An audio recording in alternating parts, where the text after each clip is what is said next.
যে এই শত্রু তোমাদের আসলে প্রকৃত শত্রু, এই শত্রু কখনো তোমাদের বন্ধুতে রূপান্তরিত হবে না, এটা প্রকাশ হয়ে গেছে। তো এই শত্রু আমাদেরকে কি করবেন? যত ভালো কাজ করব প্রত্যেকটা ভালো কাজে সে আমাদেরকে বাধা দিবে। তাহলে যখন ভালো কাজ করব আমাদেরকে কি করতে হবে? সর্বপ্রথম এই শত্রুর বিরুদ্ধে আমাদেরকে যুদ্ধ করতে হবে। এই শত্রুর বিরুদ্ধে যুদ্ধ করার জন্য আমাদের অস্ত্র ক্রয় করতে হবে না।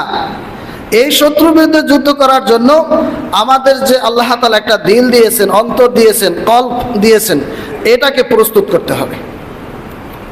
এটা দিয়ে তার বিরুদ্ধে যুদ্ধ করতে হবে। আল্লাহ তাআলা বলতেছেন, লাইসাল বিররা আন তুওয়াল্লু ওয়াজুহাকুম কিবালাল মাশরিকি ওয়াল মাগরিব। পূর্ব পশ্চিমের দিকে মুখ ঘোরানোর ভিতরে কোনো কল্যাণ নেই। ওয়ালাকিন্নাল বিররা মান আমানা বিল্লাহি ওয়াল ইয়াউমিল আখির।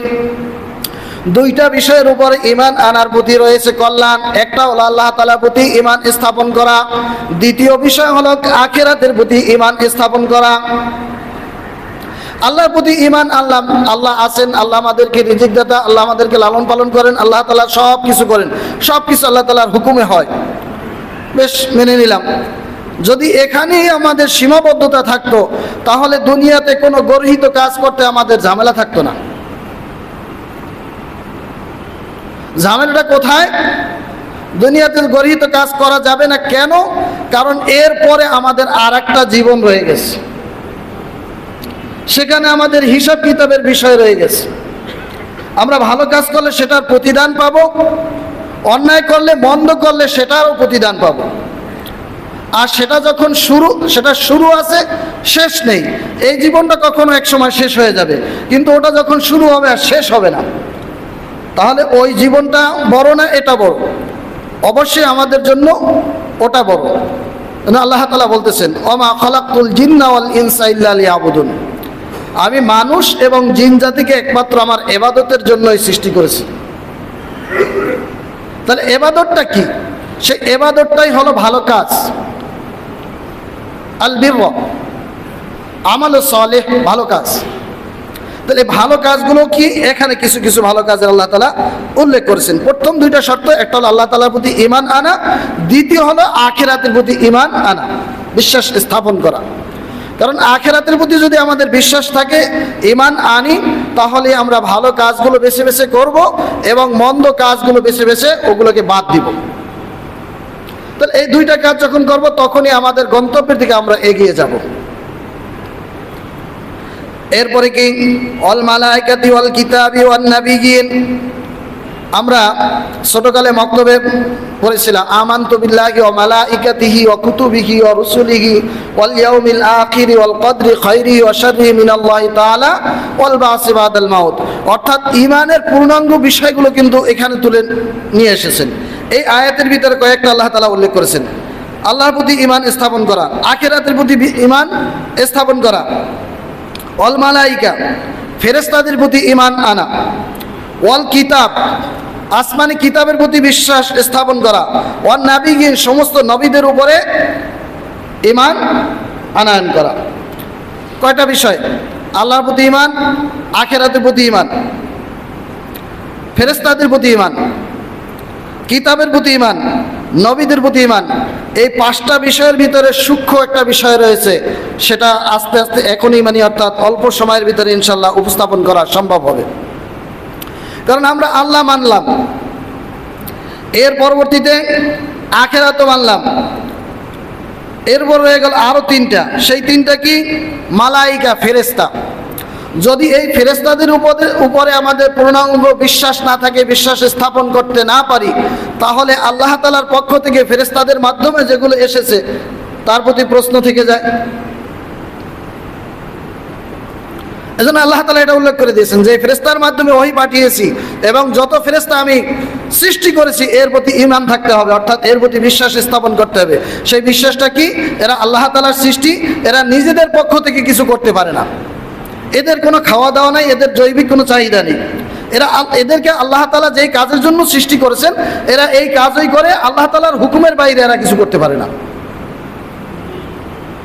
তাহলে যখন এই বিশ্বাসটা আমাদের ফেরেশতাদের উপরে থাকবে, তার মানে আল্লাহ তাআলার পক্ষ থেকে ফেরেশতা যা কিছু ওহী নিয়ে এসেছেন ওগুলোর প্রতি অটোমেটিকলি আমাদের আর কোনো সন্দেহ থাকার সুযোগ নেই।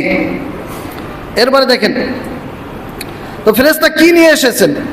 নবী রাসূলদের নিকটে আল্লাহ তাআলার পক্ষ থেকে ওহী নিয়ে এসেছেন, সেই ওহীর প্রতি আমাদেরকে বিশ্বাস স্থাপন করতে হবে। কারণ এটার উপরে যদি আমাদের বিশ্বাস না থাকে তখন আমরা পথভ্রষ্ট হয়ে যাব। আল্লাহ তাআলা কোরআন আমাদের জন্য নাজিল করেছেন, এই কোরআনে আল্লাহ তাআলা চ্যালেঞ্জ করেছেন, ইন্না নাহনু নাযালনা যিকরা ওয়া ইন্না লাহু লাহাফিজুন। আমি কোরআনকে অবতীর্ণ করলাম এবং এটাকে আমি সংরক্ষণ করব। তার মানে কি? কিয়ামত সংগঠিত হয়ে যাবে কিন্তু কোরআনের ওলটপালট হবে না, এটা সংরক্ষিত থাকবে। যত ষড়যন্ত্র করুক কোনো ষড়যন্ত্রতে কাজ হবে না। আল্লাহ তাআলা এই কোরআনকে কিয়ামত পর্যন্ত টিকিয়ে রাখবেন এবং যেইভাবে আল্লাহ তাআলা অবতীর্ণ করেছেন ওইভাবেই এটা অক্ষত থাকবে এবং কিয়ামত পর্যন্ত এই কোরআনের অনুসারী যত থাকবে আল্লাহ তাআলা ততক্ষণ পর্যন্ত এই দুনিয়াকে আপনার ধ্বংস করবেন না। যখন এই পৃথিবীর ভিতরে কোরআনের অনুসারী কেউ থাকবে না তখন আল্লাহ তাআলা এই পৃথিবীর নিজামকেও ধ্বংস করে দেবেন, এটাকে আর রাখবেন না। সম্মানিত হাজিরিন, তাহলে 5টা বিষয় এই আয়াতের ভিতরে আল্লাহ তাআলা উল্লেখ করেছেন। আমরা 4টা পর্যন্ত গিয়েছি। এরপরে সর্বশেষ ওয়ান-নাবিয়্যিন, নবীদের প্রতি বিশ্বাস স্থাপন করা। আল্লাহ তাআলা দুনিয়াতে যত নবী পাঠিয়েছেন প্রত্যেকের প্রতি ঈমান আনা, যতজন পাঠিয়েছেন ততজনের প্রতি কি ঈমান আনা। সংখ্যা নির্ধারণ না করাটাই বেটার। আমরা অনেক সময় শুনে থাকি 1,24,000 মতান্তরে 2,24,000, এই সংখ্যাটা উল্লেখ না করাই ভালো। কারণ আল্লাহ তাআলা আদম আলাইহিস সালাম থেকে নিয়ে শুরু করে হযরত মুহাম্মদ সাল্লাল্লাহু আলাইহি ওয়াসাল্লাম পর্যন্ত যত নবী পাঠিয়েছেন সঠিক গণনা বা সঠিক সংখ্যা কিন্তু কারো পক্ষে বলা সম্ভব নয়। অতএব আমরা যদি এই সংখ্যাটাকে ধরে এটার উপরে ঈমান বা বিশ্বাস স্থাপন করি, যদি আল্লাহ তাআলা এর চেয়ে কম পাঠিয়ে থাকেন তাহলে আল্লাহ তাআলা যাদেরকে নবী নিযুক্ত করেছেন তার চেয়ে বেশির উপরে আমরা ঈমান আনলাম। যদি আল্লাহ তাআলা এর চেয়ে বেশি নবী পাঠিয়ে থাকেন তাহলে আমরা এর চেয়ে কম মানুষের প্রতি নবীদের প্রতি ঈমান স্থাপন করলাম। তার মানে কি কথার ভিতরে গরমিল হয়ে যায়। অতএব এটার সংখ্যার আমাদের কোনো প্রয়োজন নেই, সংখ্যা দিয়ে আমাদের কিছু হবে না। আল্লাহ তাআলা আদম আলাইহিস সালাম থেকে নিয়ে শুরু করে হযরত মুহাম্মদ সাল্লাল্লাহু আলাইহি ওয়াসাল্লাম পর্যন্ত যতজন নবী দুনিয়াতে পাঠিয়েছেন আমরা প্রত্যেকের প্রতি ঈমান স্থাপন করলাম, বিশ্বাস স্থাপন করলাম। হযরত মুহাম্মদ সাল্লাল্লাহু আলাইহি ওয়াসাল্লাম তিনি সর্বশেষ নবী, তারপরে আর কোনো নবী আসবে না। আমরা ইহার উপরে কি করলাম? বিশ্বাস স্থাপন করলাম। অতএব নবীদের দরজা এই পর্যন্তই শেষ। তাহলে 5টা বিষয় আল্লাহ তাআলা এই আয়াতের ভিতরে উল্লেখ করে দিয়েছেন।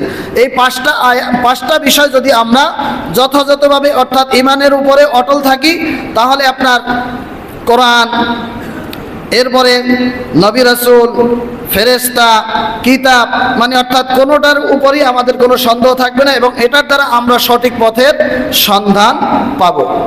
বিদায় হজে রাসূল সাল্লাল্লাহু আলাইহি ওয়াসাল্লাম বলে গিয়েছেন, তোমরা কখনো পথভ্রষ্ট হবে না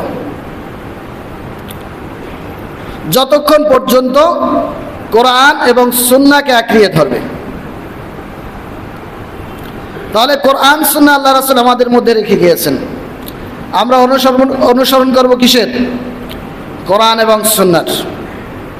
আল্লাহ তাআলা আমাদের কোরআন ও সুন্নাহ অনুসরণ করার তৌফিক দান করুক। সকলে বলুন আমিন। সম্মানিত হাজিরিন, এরপরে আল্লাহ তাআলা ওই যে শুরু থেকে বলছিলাম যেটা যে কিছু ভালো কাজ আল্লাহ তাআলা মানে অর্থাৎ আয়াতে মুহকামাত অর্থাৎ ফরজ বিধান ছাড়াও কিছু ভালো কাজ যেগুলো রয়েছে এগুলো করার যেটা আল্লাহ তাআলা বলেছেন সেটা কি? ওয়া আতাল মালা আলা হুব্বিহি দাউল কুরবা। আল্লাহ তাআলা আমাদেরকে যেই মাল দিয়েছেন এই মালটা আমাদের প্রত্যেকের কাছে পছন্দনীয়। এমন কোনো মানুষ নেই যে তার সম্পদকে ভালোবাসে না। আর কেমন ভালোবাসা বাসে সম্পদকে? অর্থাৎ সম্পদকে সে এমন ভালোবাসে যে এই সম্পদের কারণে সে পরকালের চিন্তাও অনেক সময় ভুলে যায়। শুধু এখানেই শেষ নয়, আল্লাহ তাআলা সূরা তাকাসুরের ভিতরে বলতেছেন, আলহাকুমুত তাকাসুর হাত্তা যুরতুমুল মাকাবির। আলহাকুমুত তাকাসুর, দুনিয়ার মানুষ অর্থাৎ একে অপরের সাথে প্রাচুর্যের জন্য প্রতিযোগিতা করবে। কি করবে? প্রতিযোগিতা। কোনো মানুষ যদি কোনো বিষয়কে ভালো না বাসে ওই বিষয়ের জন্য সে প্রতিযোগিতা করে, কষ্ট করে? কখনো করে না। অর্থাৎ যেটা আমার অর্জন করা চাই, অর্জন করতেই হবে, এটার জন্যই সে প্রতিযোগিতা করে। আমাদের দুনিয়াবি যত প্রতিযোগিতা রয়েছে, এখানে যেই সমস্ত প্রতিযোগী অংশগ্রহণ করে, প্রত্যেকটা প্রতিযোগী চায় আমি প্রথম স্থান অধিকার করব। তো আল্লাহ তাআলা বলতেছেন যে দুনিয়ার ভিতরে প্রত্যেকটা মানুষ, এমন কোনো মানুষ থাকবে না যে সম্পদ অর্জন করার জন্য একে অপরের সাথে প্রতিযোগিতা করবে না। আল্লাহ তাআলা বলতেছেন সেই প্রতিযোগিতাটা কতক্ষণ করবে? কিছু সময়, নির্ধারিত বয়স না। আল্লাহ তাআলা বলতেছেন হাত্তা যুরতুমুল মাকাবির। এই প্রতিযোগিতাটা করবে সে যতক্ষণ পর্যন্ত কবরের মাটি তার বুকের উপরে চাপা না পড়বে, অর্থাৎ যতক্ষণ পর্যন্ত সে কবরে না যাবে ততক্ষণ পর্যন্ত এই সম্পদ অর্জনের জন্য সে প্রতিযোগিতা করবে। তাহলে বিশাল একটা বিষয় না? এখন এই সবচাইতে যেটার প্রতি মানুষের আকর্ষণ, ভালোবাসা, এই ভালোবাসার বস্তুর কথাই আল্লাহ তাআলা বলতেছেন এখানে, ওয়াতাল মালা আলা হুব্বিহি দাউল কুরবা।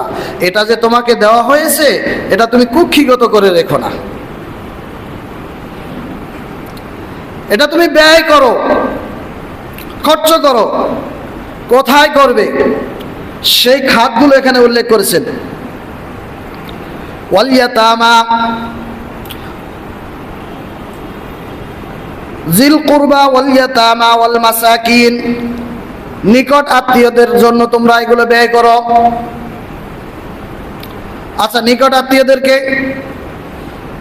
ব্যয় করবে। এরপরে কি বলছেন? ওয়াল ইয়াতামা, এতিমদের জন্য ব্যয় করবে। ওয়াল মাসাকিন, মিসকিনদের জন্য ব্যয় করবে। আল্লাহ তাআলা আমাদেরকে যে সম্পদ দিয়েছেন, নির্ধারিত একটা পরিমাণ হলে ওটার উপরে আল্লাহ তাআলা যাকাত নির্ধারণ করেছেন। যাকাত সেটাও সম্পদের হিসাব করে তার পরবর্তীতে আদায় করতে হবে। ওই যাকাত আদায়ের পরবর্তীতে যেই সম্পদগুলো আপনার কাছে রয়েছে, অথবা যাকাত আপনার উপরে ফরজ হয়নি, কিছু আপনার উপরে সম্পদ, আপনার কাছে সম্পদ আছে, মাল আছে, আল্লাহ তাআলা এখান থেকে মূলত ব্যয় করতে বলছেন। এই জন্য বলেছি যে আল্লাহ তাআলা আয়াতে মহকামাত যে বিষয়গুলো দ্বারা আমাদেরকে ফরজ নির্ধারণ করে দিয়েছেন, হারাম বিষয়গুলো নির্ধারণ করে দিয়েছেন। হারামের প্রসঙ্গ এখানে আনার প্রয়োজন নাই, কিন্তু ভালো কাজের ব্যাপারে যেগুলো আল্লাহ তাআলা ফরজ করে দিয়েছেন করতেই হবে, ওগুলো ছাড়াও আরও কিছু ভালো কাজ আল্লাহ তাআলা এখানে উল্লেখ করেছেন। এর ভিতরে সর্বপ্রথম ধরেছেন আমাদের সবচাইতে পছন্দনীয় বিষয়, মহব্বতের বিষয়, অর্থাৎ আমাদের সম্পদ থেকে কিছু ব্যয় করা।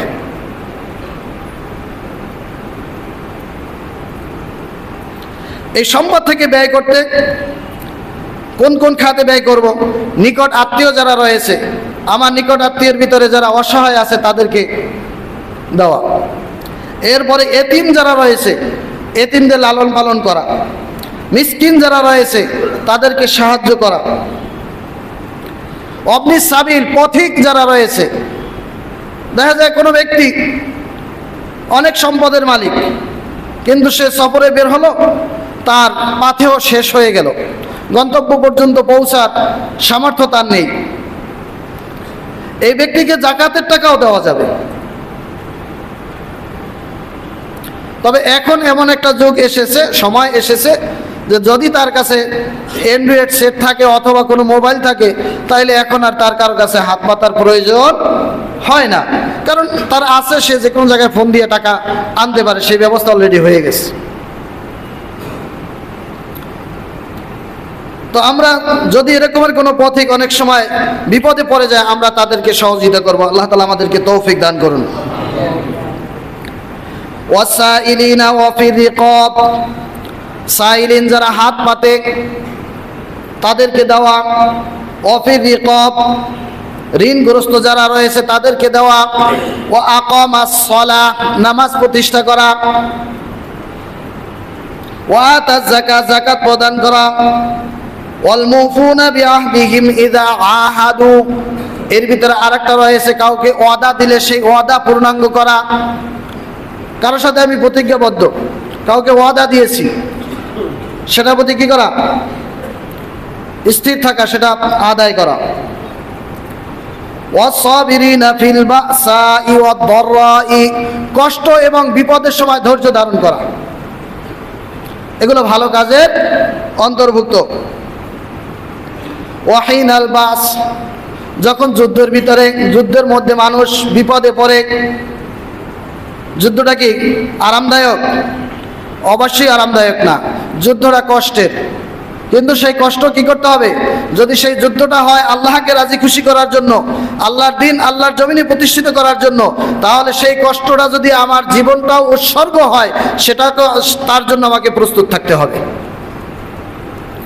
আর যদি সেটা পারি, তাহলেই আমি সফল কাম হব, তাহলেই আমি বিজয় হব, তাহলেই আমার প্রতিযোগিতায় আমি প্রথম স্থান অধিকার করতে পারবো।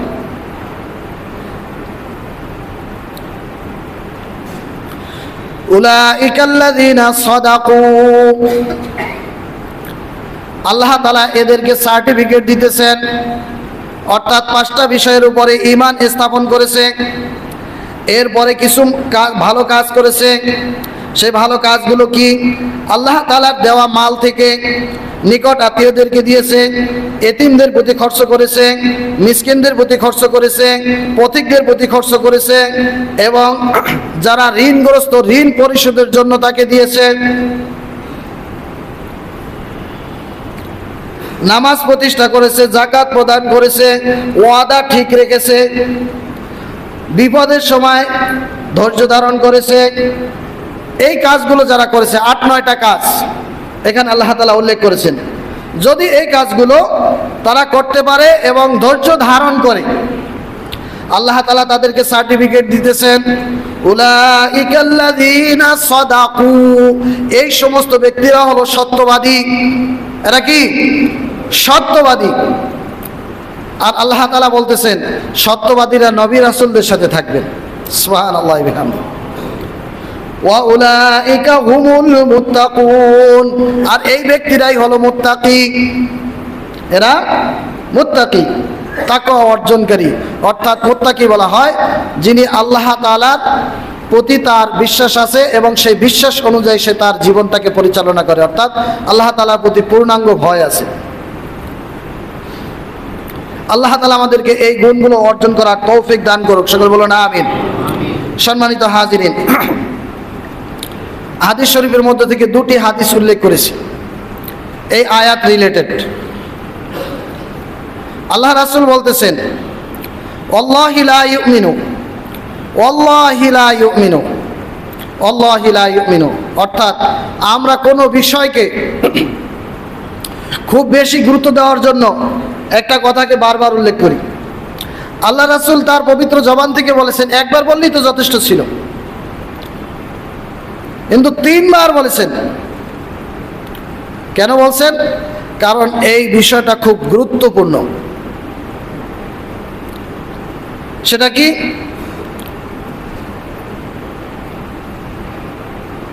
তিনটা বিষয়, মানে 3বার বলেছেন যে তোমরা ঈমানদার হবে না, তোমরা ঈমানদার হবে না, তোমরা ঈমানদার হবে না। তাও কি? ওয়াল্লাহি, আল্লাহর কসম। আল্লাহ রাসূলের কসম কাটার কোনো প্রয়োজন ছিল? 3বার বলার প্রয়োজন ছিল? যেই নবী মুখ দিয়ে যদি হ্যাঁ বলে সেটা হ্যাঁ হয়ে যায়, সেটা জায়েজ হয়ে যায়, সেটা আমল করা ওয়াজিব হয়ে যায়। আল্লাহ রাসূল যদি মুখ দিয়ে বলে যে না এটা করা যাবে না, সেটা হারাম হয়ে যায়।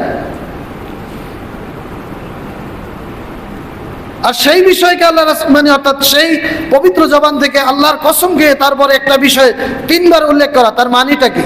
তার মানেটা হলো এটা অত্যন্ত গুরুত্বপূর্ণ, খুবই জরুরি। এখান থেকে গাফেল হওয়ার, উদাসীন হওয়ার কোনো সুযোগ নেই। সেটা কি? যে তোমরা ততক্ষণ পর্যন্ত ইমানদার হবে না। আল্লাহি লা ইউমিনু, আল্লাহি লা ইউমিনু, আল্লাহি লা ইউমিনু। সাহাবায়ে কেরাম যখন আল্লাহ রাসূল 3 বার বললেন যে তোমরা ইমানদার হবে না, তোমরা ইমানদার হবে না, তোমরা ইমানদার হবে না, কিলা ওমান ইয়া রাসূলুল্লাহ। কারণ কে ইমানদার হবে না এটা কিন্তু আল্লাহ রাসূল পরিষ্কার করেন নাই। সাহাবায়ে কেরাম প্রশ্ন করলেন, কিলা ওমান ইয়া রাসূলুল্লাহ, হে আল্লাহ রাসূল, এই ব্যক্তিটা কে? যে ইমানদার হবে না সেই ব্যক্তিটা কে? আল্লাহ রাসূল উত্তর করতেছেন, লা ইয়ামানু জারহু বাওয়াইকহ, অর্থাৎ যার থেকে তার প্রতিবেশী নিরাপদ নয়। আমার থেকে যদি আমার প্রতিবেশী নিরাপদ না থাকে তাহলে আমি ইমানদার নই। আমার নামাজ আছে, আমার রোজা আছে, আমার হজ আছে, যাকাত আছে, পর্দাপশিদা আছে, হ্যাঁ, দাড়ি টুপি পাঞ্জাবি সব কিছু আছে, কিন্তু আমার থেকে আমার প্রতিবেশী নিরাপদ নয়। অর্থাৎ আমি তার উপরে জুলুম করি, তার উপরে অত্যাচার করি, তার উপরে মিথ্যা অপবাদ দেই, সে আমার থেকে, মানে অর্থাৎ এক কথায় সে আমার থেকে নিরাপদ না, তাহলে আমি ইমানদারের মধ্যে না। কে বলছেন? আল্লাহ রাসূল বলছেন।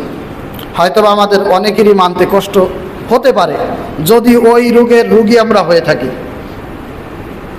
আর যদি আমরা ওই রোগী না হই তাহলে আমাদের এটা মেনে নিতে কোনো কষ্ট হবে না। আর একটা হাদিস উল্লেখ করেছি, আল্লাহ রাসূল বলতেছেন, লা ইউমিনু আহাদুকুম হাত্তা আকুনা আহাব্বা ইলাইহি মিন ওয়ালিদিহি ওয়া ওয়ালাদিহি ওয়ান নাসি আজমাইন।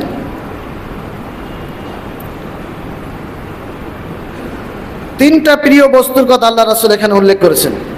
প্রথম বলছেন, তোমরা লা ইউমিনু আহাদুকুম, তোমরা ঈমানদার, তোমাদের মধ্য থেকে কেউ ঈমানদার হবে না। হাত্তা আকুনা আহাব্বা ইলাইহি মিন ওয়ালিদিহি ওয়া ওয়ালাদিহি ওয়ান নাস আজমাইন, তোমাদের পিতামাতা, সন্তান সন্ততি এবং দুনিয়ার সমস্ত মানুষের থেকে যতক্ষণ পর্যন্ত আমাকে বেশি ভালোবাসতে না পারবে ততক্ষণ পর্যন্ত তোমরা কেউ ঈমানদার হতে পারবে না। এখন আমরা এই ঈমানদারের কাঠগড়ায় নিজেকে, এই মানদণ্ডে নিজেকে দাঁড় করি যে আল্লাহ রাসূলের প্রতি আমার ভালোবাসা বেশি না আমার সন্তানের প্রতি আমার ভালোবাসা বেশি?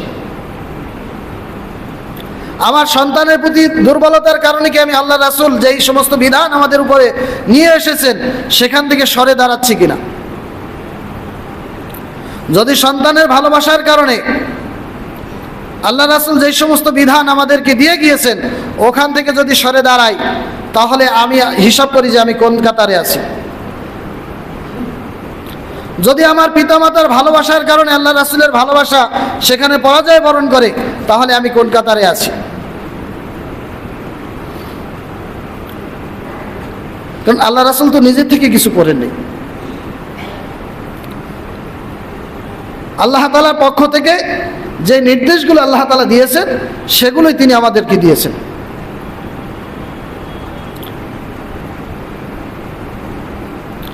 আল্লাহ তাআলা আমাদেরকে আল্লাহ রাসূলের প্রতি সবচেয়ে বেশি ভালোবাসাটা প্রদর্শন নয়, স্থাপন করার তৌফিক দান করুক। সকলে বলুন আমিন। কারণ একটা হলো যে দেখানো, আরটা হলো স্থাপন, প্রতিষ্ঠিত করা। দুইটা জিনিস কিন্তু এক নয়।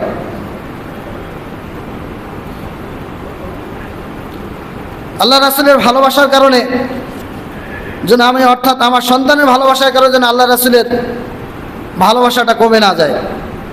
কারণ তার ভালোবাসা কখনই কম প্রমাণিত হবে যখন আমার সন্তানের কারণে আল্লাহ রাসূল আমাদেরকে যেইভাবে চলতে বলছেন সেখান থেকে আমি যখন পদস্খলন হব, আমার মানে আমি সেখান থেকে যখন সরে দাঁড়াবো।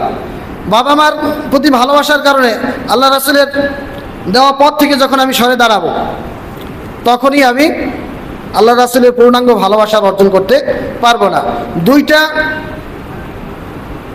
দুই শ্রেণীর মানুষ এখানে আল্লাহ রাসূল উল্লেখ করেছেন, সন্তান এবং পিতামাতা।